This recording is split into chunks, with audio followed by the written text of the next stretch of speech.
Hello guys, तर आज होतं आमच्या मामांच्या घरचं गणपती विसर्जन. तर मी रेडी होऊन तिकडे चालले होते.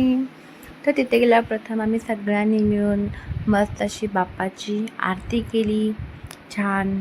आणि मग त्यानंतरने आरतीनंतर आमच्या सोनदीदींनी सगळ्यांना धूप आरती दिली. मग त्यानंतरनं त्यांनी सगळ्यांना प्रसाद वाटप केलं. छान प्रसाद घेतला आणि मग छान उत्साहात आनंदात सगळ्यांनी हसत खेळत बाप्पाचं विसर्जन करायला आम्ही चाललो आहोत.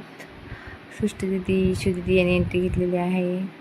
प्रगत दीदी, मग सोनू दीदी. मग त्यानंतरनं मोठ्या गजरात आम्ही आमच्या बाप्पाचं विसर्जन करायला जात आहोत. मोठ्याने सगळ्यांनी गणपती बाप्पा मोरया, मंगलमूर्ती मोरया म्हणत आनंदात आम्ही निघालो आहोत आमच्या लाडक्या बाप्पाचं विसर्जन करायला. बाप्पाचा असा नियम आहे, पृथ्वीवर यायचं म्हणजे विसर्जन निश्चित आहे. सो मग छान मस्त आनंदात उत्साहात आम्ही निघालो आहोत आमच्या लाडक्या बाप्पाचं विसर्जन करायला. त्याला पुढच्या वर्षी परत आनंदाने बोलवण्यासाठी आम्ही निघालो आहोत. सो मस्त आम्ही सगळे छान चाललो आहोत विसर्जन करायला. विसर्जनला जाताना वाटेत आम्हाला हे आमचे फ्रेंड लोक भेटले. त्यांना थोडं हाय हॅलो केलो आणि आम्ही गणेश तलावावरती आलेलो आहोत. सो इथे आम्ही बाप्पाची आरती केली. भरपूर गर्दी होती अनंत चतुर्दशी निमित्त. सो आम्ही बाप्पांची सगळ्यांनी मिळून छान आनंदाने आरती केली. तीसुद्धा